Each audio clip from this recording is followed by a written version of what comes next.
If you are looking to apply and want to make sure you do not get denied, if you are looking to get instant approval, I'm about to tell you what you never want to put on a credit card application. Today, I'm about to share some tips and tricks to get you approved for a credit card. And I'm going to let you know what could stop you from receiving automatic approval. I'm telling you, you do not want to miss this one today, so don't go anywhere. I'll be right back.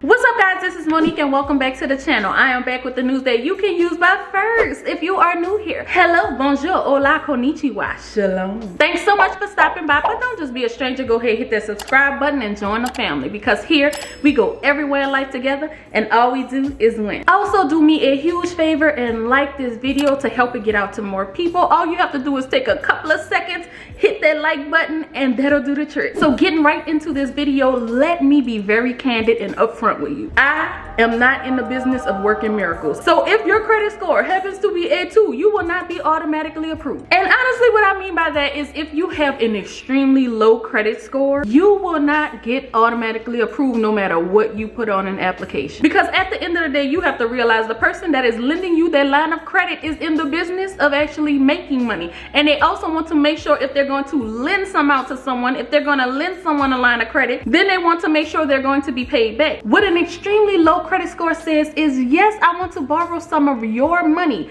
However, if you give it to me, just know that's on you because I might not pay it back. But I definitely appreciate it. But this does not mean that it's over for you. It's just going to show you what you need to do. And you can start by getting some of the derogatory marks off of your credit report, especially credit inquiries. And I'm going to tell you why in a second. But I recently did a video on removing hard inquiries in less than 24 hours. If you want to check that one out, I will be putting that down in the description and you can check that out after you watch this first though. But many credit issuers have application restrictions due to something called credit card churning. If you are not aware of what credit card churning is, it is basically signing up for all of these great credit cards. But the thing is, you only open that account to get those points. You use it and then never use that credit card again. So they put a lot of different things into place to make sure when you apply for these cards, that's not what you're doing. And I'm thinking about doing a more detailed video on that. If that's something that you're interested in knowing about, make sure you comment below and I will definitely try to bring that to you. But there are not a lot of people that are aware of these restrictions, so that's why when they apply, they are automatically denied sometimes. But let me just let you know a few of these restrictions so you don't end up being that person. So if you are applying for a Chase credit card, you need to be aware of Chase's 524 rule. And what that means is if you've opened 5 new credit cards in the past 24 months, that is 2 years, with any issuer, it doesn't matter if it's Chase, Capital One, Regions Bank, Citibank, if you have these 5 new credit cards, then you probably won't be approved. And notice I say probably because some people may be like, well, I was approved. Everybody has a different credit story, so they're going to look at your overall profile. Some people may be in a better place to be approved than others, but majority of the people are denied. And another one is Bank of America. They actually have a 2-3-4 rule, and with them, card holders are limited to 2 Bank of America applications a month, 3 Bank of America applications in 12 months, and 4 applications in 24 months. If you go over these amounts, you are likely to not be approved. So this may be why some of you are not getting that automatic approval. You've applied for too many cards, you've been denied or even approved, and to them that is red flags. They do not want that. And these are not the only companies. I'm just sharing a few with you. Another is Citibank, and with Citibank you can't have more than 2 cards in 65 days. So this is something you want to take out the time to look up before you apply to whatever credit card company that is.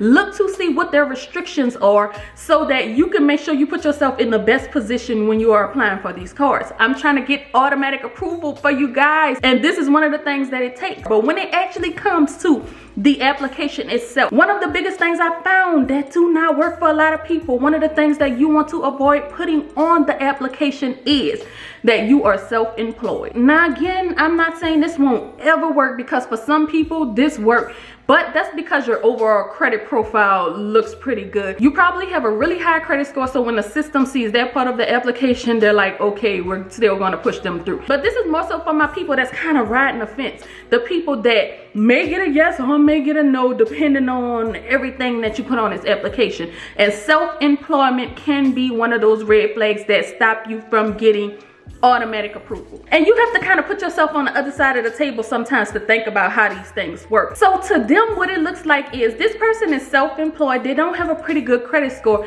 but with this self-employment, is their income stable? And you know, if you work for yourself from month to month, how much you make can vary. So then their next thing is to wonder, will you pay them their money back? They don't want to just donate it to you. So putting that on your application could really hurt it, and it could make them deny you, or you just don't get that automatic approval because they may require additional information. They may make you send in some things to help along with that application. But again, like I said, if we're trying to get automatic approval, this is one that possibly could stop you from getting that. And you're probably wondering, if you're self-employed, well, what in the world am I supposed to put? Don't worry, I'm about to tell you. What you can do instead is actually just put the name of your business. You don't have to say that you're self-employed. Just say it's Hakuna Matata LLC that you work for, if that's what it is. Or if they just ask for what is your occupation, you could just put what it is that you do. And those things honestly should help you more than just saying I'm self-employed. Now, as I was doing this research, another thing that I found that some people said to not put on your application is one I don't truly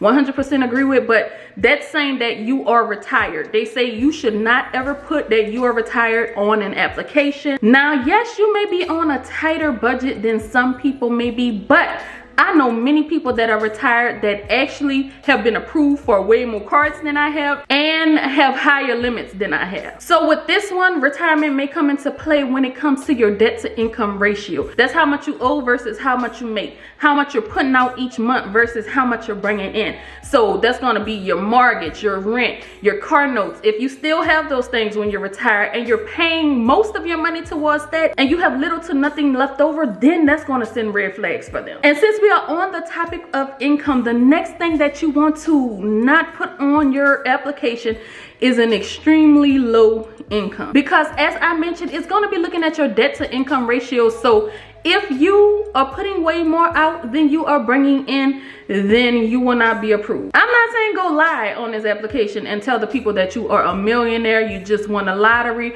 or whatever other things out there that you can tell them. You want to be kind of realistic about this, okay? You want this to be believable, and especially if you're like making $20,000 a year, but you tell the people that you make $500,000 a year.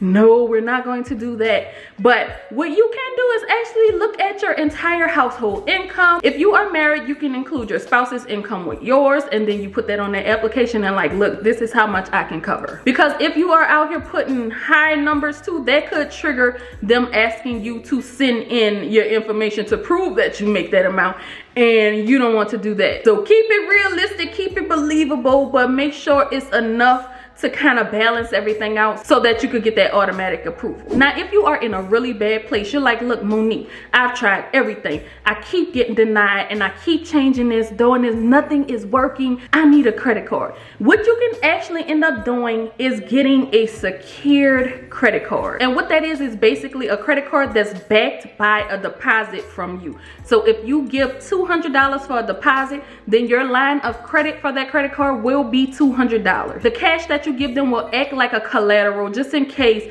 for some reason you are not able to make your payments. They'll be covered, and that gives them comfort. That puts them at ease. They're like, okay, I'm not loaning this money, I got something to back it up. Now, this really does help a lot of people to build their credit, and that may be something that you have to do until you get to the point that you are actually able to get an unsecured credit card. And I can do another detailed video about that process, about what that does, how secure credit cards work. If you're interested in that, comment down below and I will try my best to get that to you. But this is pretty much all the ways that you can first and foremost make sure that you're approved for credit cards in general, but also that will help you get those automatic approvals. And if you have not liked this video, make sure you like it. Make sure you subscribe to the channel if you have not, because I have many more great things coming. Other than that, thanks so much for watching, and until next time, we are out. Peace.